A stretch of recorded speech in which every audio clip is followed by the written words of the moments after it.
नमस्कार साथियों। आज हम पुनः बात करेंगे लोक प्रशासन के अध्ययन की पद्धतियों के बारे में।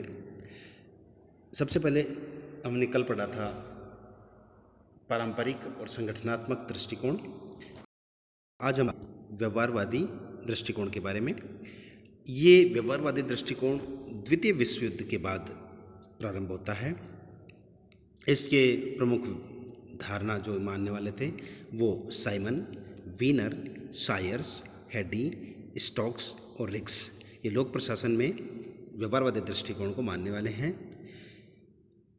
इन्होंने परंपरावादी तथा औपचारिक दृष्टिकोणों से भिन्न अपने विचार प्रस्तुत किए और यह परंपरावादी दृष्टिकोण का स्थान तो नहीं लेता, लेकिन उसका पूरक है, जिसका आग्रह है कि लोक प्रशासन के अध्ययन में विशेष बल इस बात पर दिया जाए कि प्रशासनिक संगठन में मानवीय जो व्यवहार है उसका स्वरूप कैसा है। अर्थात यह जो पारंपरिक संगठनात्मक दृष्टिकोण था उसकी बनिस्बत तो नहीं है, उसकी जगह तो नहीं है, लेकिन इस बात को इंगित करता है कि मानव का व्यवहार लोक प्रशासन में कैसा है। तो इस आधार पर जो व्यवहारवादी दृष्टिकोण के जो प्रणेता हैं उनमें व्यक्तिशय और सामूहिक प्रशासन एवं मानवीय व्यवहार के अध्ययन पर जोर देने की बात करता है। स्मिथबर्ग कहता है कि लोक प्रशासन का व्यवहारवादी दृष्टिकोण अधोलिखित 4 विशेषताओं से युक्त है। अर्थात स्मिथबर्ग ने 4 बातें बताई हैं व्यवहारवाद की, जो विशेषता के रूप में प्रकट कर सकते हैं हम। पहली है व्यक्ति तथा प्रशासनिक ढांचे में उसके व्यवहारों एवं संबंधों पर जोर देना, यानी व्यक्ति का और प्रशासनिक जो ढांचा है उनमें कैसे व्यवहार होता है और इनके बीच क्या संबंध है, इसके बारे में जोर देना। दूसरा है प्रशासनिक संगठन का संबंध, प्रशासनिक संगठन का अध्ययन एक सामाजिक प्रणाली के रूप में किया जाना, यानी जो प्रशासनिक संगठन है उसका अध्ययन भी एक सामाजिक प्रोसेस के रूप में, सिस्टम के रूप में किया जाना चाहिए। पहले वाले जो परंपरावादी संगठन के बारे में बात करते थे वो पूर्व में जो संगठन के औपचारिक संबंधों के अध्ययन पर ज़्यादा जोर दिया जाता था, यानी केवल औपचारिकता के आधार पर उनका अध्ययन किया जाता था, जबकि जो व्यवहारवादी दृष्टिकोण है इसमें अनौपचारिक संबंधों पर जोर दिया जाने लगा है।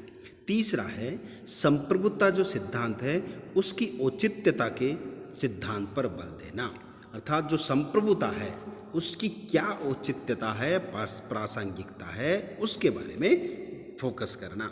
और चौथा है जो संचार के साधन हैं उनकी औपचारिकता के स्थान पर उन्हें अनौपचारिक साधनों के अध्ययन के रूप में किए। अर्थात ऐसा नहीं हो कि केवल कागजी कार्रवाई तक ही सीमित रह जाए, उसको व्यावहारिक दृष्टिकोण में प्रस्तुत करना चाहिए।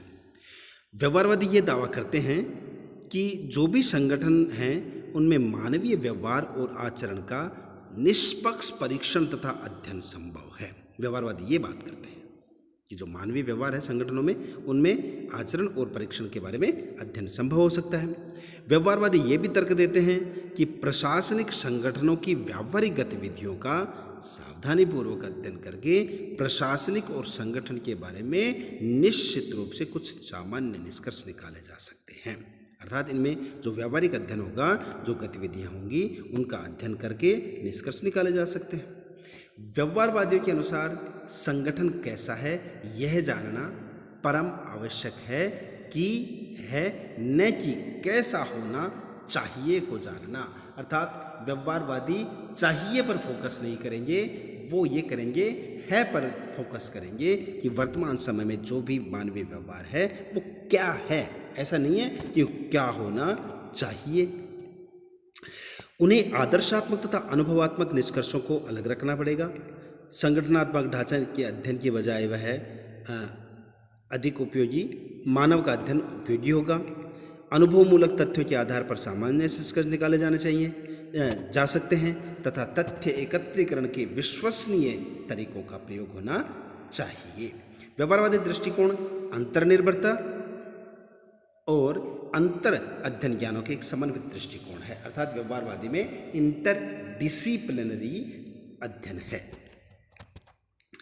यह लोक प्रशासन को अंतः अनुशासनात्मक अध्ययन बनाता है। मानवीय व्यवहार से संबंधित कोई भी प्रश्न विचार करने पर प्रत्येक शास्त्र को अपना ध्यान अंतरशास्त्रीय अध्ययन पर केंद्रित पड़ता है, क्योंकि मानव का व्यवहार न तो आर्थिक है, न केवल राजनीतिक है, न केवल सांस्कृतिक है, वरन वह सभी का संयोग है। ऐसा नहीं है कि केवल एक पक्षीय ही इसका व्यवहार हो मनुष्य का। मानवीय व्यवहार के पूर्ण चित्र का अवलोकन करने के लिए उसके विभिन्न पहलुओं को ध्यान में रखना जरूरी है। रोजमैन कहता है कि लोक प्रशासन व राजनीति शास्त्र में व्यवहारवाद एक बड़े आंदोलन का एक भाग मात्र है। यह आंदोलन पहले सब में से ही सभी सामाजिक आंदोलनों में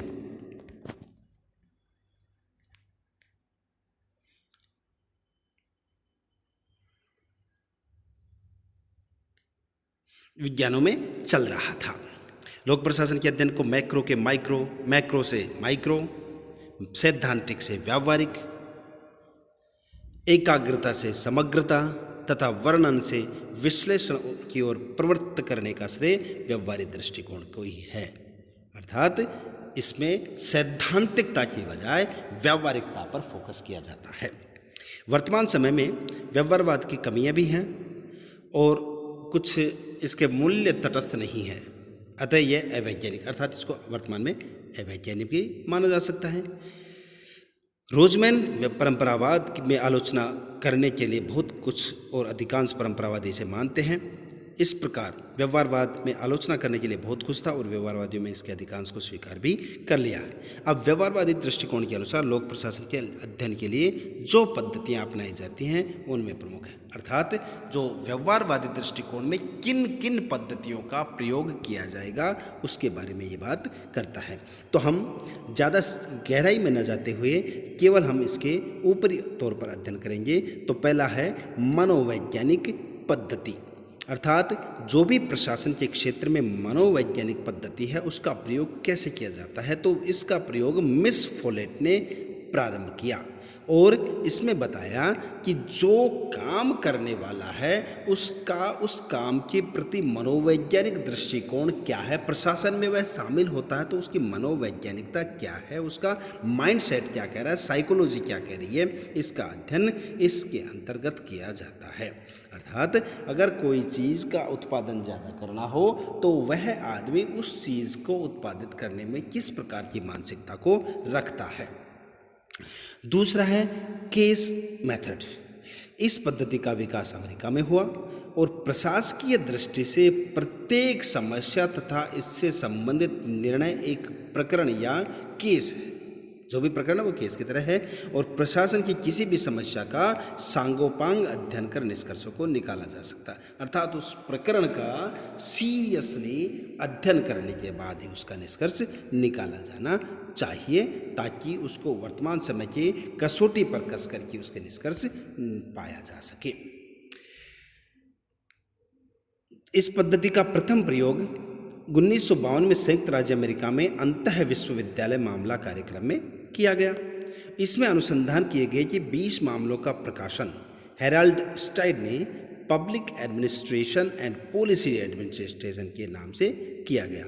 भारत में Indian institute of public administration 1960 के बाद इस प्रकार के प्रशासनिक मामलों के केस स्टडीज प्रकाशित रहे और इस दृष्टि से जयदीप सिंह द्वारा संपादित केस थी कि वो जो रचना थी वो थी case studies in public administration in analytical guide का उल्लेख हुआ।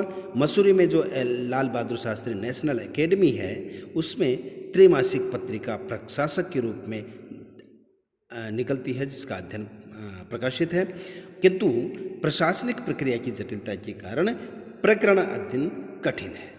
खोज करने वाले शोधवेताओं को प्रशासनिक समस्या के अंतर्गत विभिन्न अधिकारी पहुंचने नहीं देते, अधिकारियों की गोपनीयता को बनाए रखते हैं और इस कारण भारत में इस पद्धति का समुचित ढंग से संभव नहीं हो पा रहा।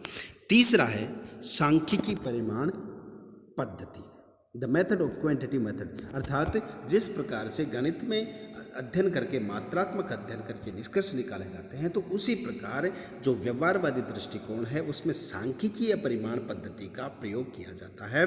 इसमें क्या होता है कि इस परिमाणात्मक मापक पद्धति में इसकी जो इसके मानने वाले थे वो रिडले तथा साइमन थे, इसका समर्थन किया, क्योंकि इस आधार पर आंकड़े, तथ्य, ज्ञान व सांख्यिकी है। यह भौतिक या प्राकृतिक विज्ञानों के अध्ययन की एक तरह से प्रमुख विधि है। ये कहा जाता है कि सच्चे वैज्ञानिक ज्ञान की प्रगति इस बात पर निर्भर करती है कि उसमें तथ्यों, परिणामों के सांख्यिकी परिमाप की किस सीमा तक गुंजाइश है। लोक प्रशासन मूलतः एक सामाजिक विज्ञान है जिसमें गुणात्मक पक्ष का विशेष बल दिया जाता है। गुणात्मक पक्ष, अतः इसमें परिमाणात्मक मापक पद्धति का वैसा प्रयोग नहीं किया जा सकता जैसा प्राकृतिक विज्ञान में किया जाता है। उदाहरण के लिए अगर अपन बात करें तो है कि भूमि सुधार की प्रगति का मूल्यांकन केवल भूमि वितरण या विधि निर्माण से नहीं किया जा सकता कि भूमि सुधार करना है तो लोगों को भूमि बांट दो और उसमें खेती बाड़ी के लिए कह दो, लेकिन ऐसा नहीं हो सकता, क्योंकि आप भूमि बांट दोगे तो उस भूमि की उपयोगिता क्या है उसके आधार पर ही निष्कर्ष निकाला जा सकता है। अर्थात गुणात्मक पहलू पर विचार किया जाना जरूरी है और इस पद्धति का प्रयोग होता रहे जब तक कि शासन के बारे में जनता की प्रक्रिया जाननी हो। कर्मचारी की संख्या, वित्तीय साधन, परिमापन आदि इनके बारे में फोकस किया जाता है। निजी प्रशासन में लागत लेखा विधि के जानने के हेतु इस पद्धति का महत्व बढ़ गया है। ब्रिटिश विद्वान स्टोर ने लोक प्रशासन में इस पद्धति का ऐसा फल प्रयोग किया तथा निष्कर्ष निकाला कि परिमाप योजना तैयार करने में बहुत अधिक शोध और विस्तृत मनन की आवश्यकता होती है। अर्थात अगर ये इस पद्धति का प्रयोग करना है हमें तो इसमें बहुत अधिक शोध की आवश्यकता पड़ेगी। अगला है पारिस्थितिकी पद्धति, अर्थात जो वातावरण है इसका क्या प्रभाव पड़ता है उसके बारे में भी अध्ययन की पद्धति अपनाई जाती है। लोक प्रशासन के अध्ययन का पारिस्थितिकी दृष्टिकोण इस बात पर बल देता है कि प्रशासन एवं उससे संबंधित समस्याओं का अध्ययन संबंधित लोगों तथा उसके वातावरण के परिवेश के संदर्भ में किस प्रकार से किया जाए। प्रशासन अपने परिवेश या वातावरण से अलग रहकर कार्य नहीं करता। जो प्रशासन है ना उस समय की परिस्थितियों को ध्यान में रखा जाना ही चाहता है।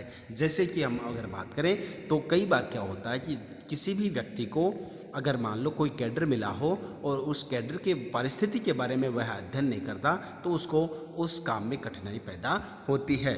और इसलिए जो भी प्रशासक नवनियुक्त होता है उसको पहले छोटे स्तर पर चार्ज दिया जाता है और उसके बाद वह उस समस्याओं से निजात पा लेता है कि वहाँ की परिस्थितियाँ क्या है, किस प्रकार के लोग हैं, तो इसके आधार पर ही उसको आगे प्रमोट किया जाता है। तो पारिस्थितिकी जीव विज्ञान से लिया गया शब्द है। इस अध्ययन का संबंध जीवों तथा उसके परिवेश के अंतर संबंधों से है।